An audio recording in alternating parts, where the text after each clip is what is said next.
वरळीच्या dome मध्ये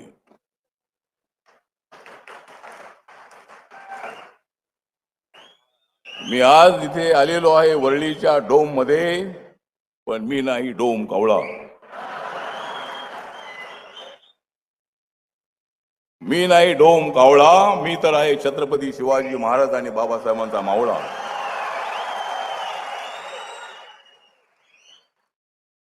माझा रंग आहे सावळा, माझा रंग आहे सावळा, पण मी राजकारणामध्ये नाही उद्धव ठाकरेंसारखा बावळा.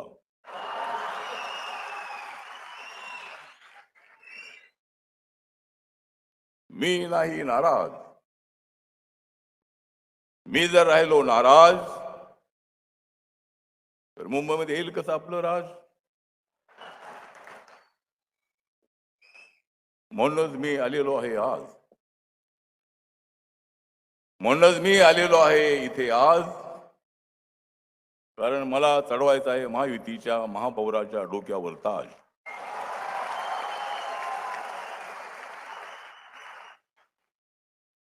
माननीय देवेंद्र फडणवीस साहेब महाराष्ट्राचे मुख्यमंत्री आहेत. ते महाराष्ट्रातले अत्यंत लोकप्रिय असणारे भारतीय जनता पार्टीचे महायुतीचे नेते आहेत. आणि एकत्र आल्यामुळे देवेंद्र फडणवीस आणि एकनाथ शिंदे एकत्र आल्यामुळे देवेंद्र फडणवीस आणि एकनाथ शिंदे या दोघांनी बंद केलेले आहेत उद्धव ठाकरे राज ठाकरेचे धंदे.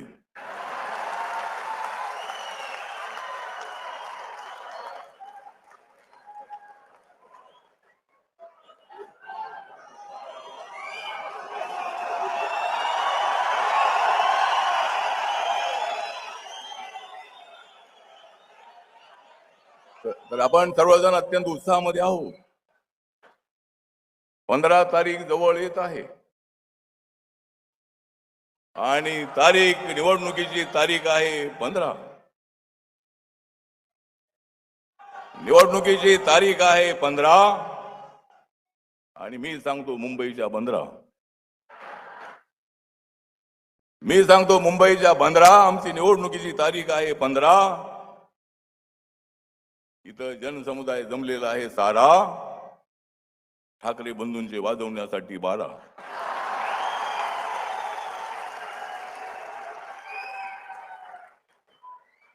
आपल्याला मुंबई जी आहे ती मुंबई अत्यंत सुंदर बनवायची आहे. या सरकारच्या काळामध्ये अत्यंत चांगल्या पद्धतीची झोपडपट्टीचं डेव्हलपमेंट चाललेलं आहे.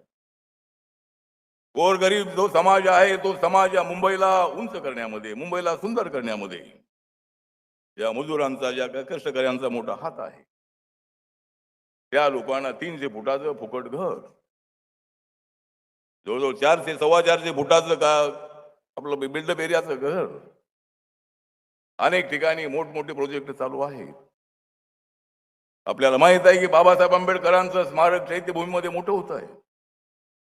बाबासाहेबांचा पुतळा 350 फुटाचा आणि फाउंडेशन 100 फुटाचं, 450 फुटाचा बाबासाहेबांचा पुतळा न्यूयॉर्क मध्ये स्टॅच्यू ऑफ लिबर्टी आहे, त्याच्यापेक्षा जास्त उंच असणारा बाबासाहेबांचा पुतळा.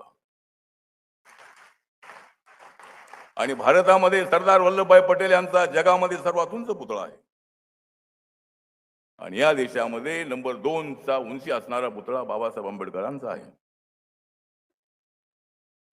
नरेंद्र मोदी साहेबांनी हिंदू मिलची जागा एका मिनिटामध्ये दिली. 3600 कोटी रुपये किंमत असणारी जमीन बाबासाहेबांच्या समोर, त्या किमतीला अर्थ नाही. पण काँग्रेसच्या काळामध्ये अनेक वेळा आम्ही मागणी केली, पण त्यांच्याकडून निर्णय होत नव्हता.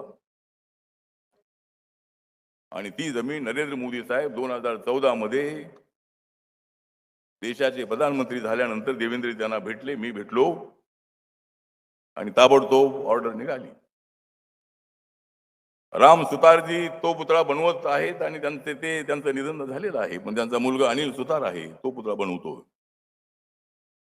अनेक कामं जी आहेत ती कामं आज नरेंद्र मोदी साहेब दिल्लीमध्ये होते आणि गौतम बुद्धांच्या अनेक कलाकृतीचं एक प्रदर्शन, एक म्युझियम त्या ठिकाणी बनवण्यात आलेलं आहे. त्याचं उद्घाटन त्यांच्या हस्ते होतं. त्यांनी सांगितलेलं आहे की आम्हाला युद्ध नको आहे, आम्हाला बुद्ध हवा आहे, आम्हाला शांती हवी आहे. शांतीतूनच विकास होतो, शांतीतून प्रगती होते. आणि त्यांनी अत्यंत चांगली भूमिका मांडलेली आहे. माझ्या बौद्ध बांधवांना माझं निवेदन आहे, हे काँग्रेसवाले राहुल गांधीजी म्हणतात की संविधान बदलणार आहे, आम्ही संविधान बदलणार नाही, आम्ही काँग्रेसवाल्यांना बदलणार.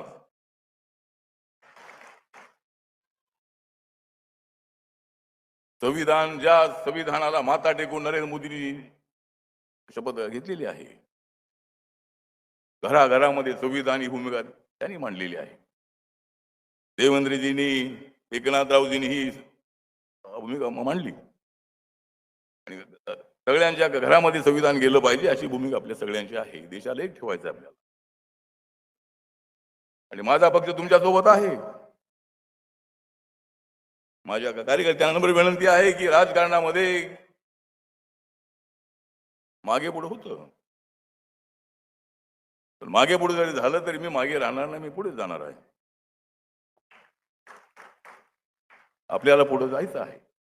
मुंबईच्या विकासासाठी, महाराष्ट्राच्या विकासासाठी, बाबासाहेबांचं स्वप्न साकार करण्यासाठी आपल्याला महायुती सोबतच राहायचं आहे, कारण आमची मजबूत आहे महायुती. आमची मजबूत आहे महायुती. मग का होणार नाही काँग्रेस आणि ठाकरे बंधूंची माती? अरे आमच्याच हातात येणार आहे. मुंबई येणार आमच्याच हाती, मुंबई येणार आहे आमच्याच हाती, पण मायावती जवळ आहे आमचा हाती. तर ठीक आहे, आज इथे आपण सगळेजण आलेले आहात.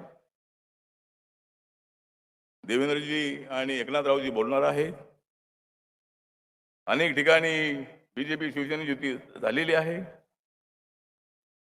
आणि आपण पाहिलं की नगरपालिकेच्या निवडणुकीमध्ये, म्युन्सिपालिटीच्या निवडणुकीमध्ये आम्ही एकमेकाच्या विरोधामध्ये लढलो, पण सगळ्यात जास्त जागा आपल्या निवडून आल्या. आणि या 29 महानगरपालिकेच्या निवडणुकीमध्ये सुद्धा आम्ही कुठे एकत्र आहोत, कुठे एकत्र नाही. माझ्या पक्षाला काही ठिकाणी जागा मिळालेल्या आहेत, काही ठिकाणी मिळाल्या नाहीत. त्या का मिळाल्या नाहीत ते काही मला कळालं नाही. थोड्या थोड्या जागा तर सोडायला हव्या होत्या,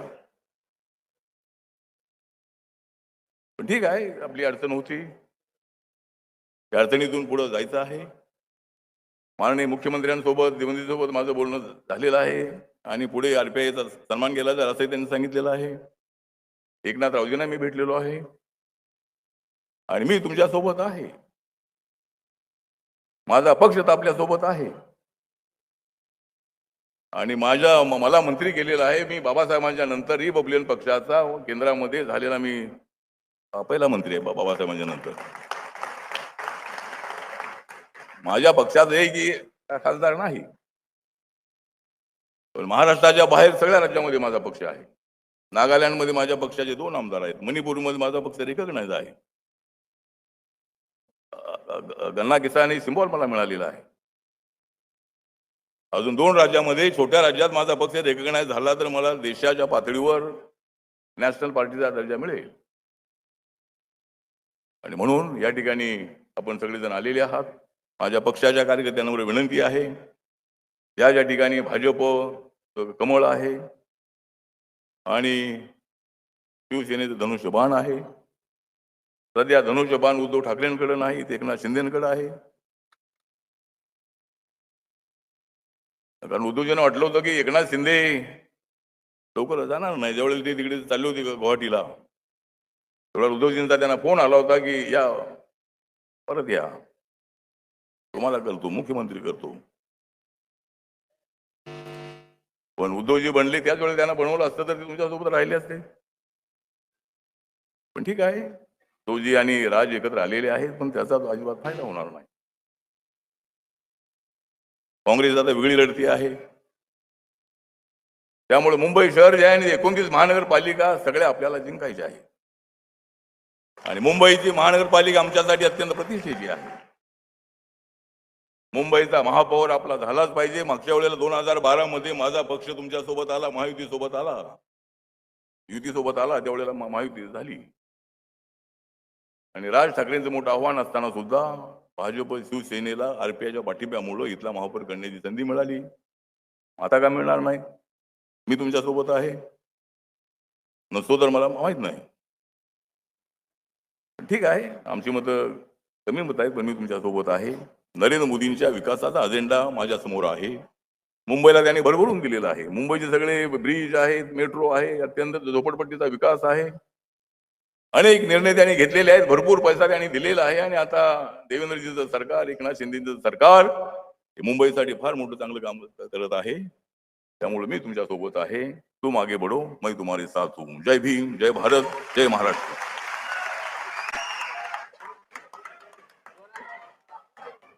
खूप खूप धन्यवाद आठवले साहेब.